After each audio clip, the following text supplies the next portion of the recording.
परमात्मने नमः। श्रीमद्भगवद्गीता अदा एकादशोऽध्यायः विश्वरूप संदर्शन योगः।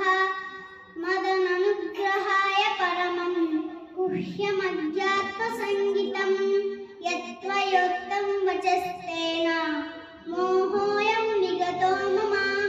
भवाप्यौ हि भूतानां सुतो विश्वदशो मया त्वत्तः कमलपत्राक्ष माहात्म्यमपि चाव्ययम्।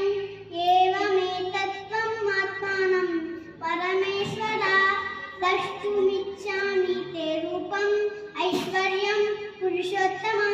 मन्यसे तच्चक्यं मया दृष्टमिति प्रभो योगेश्वर ततो मे त्वं दर्शयात्मनमाव।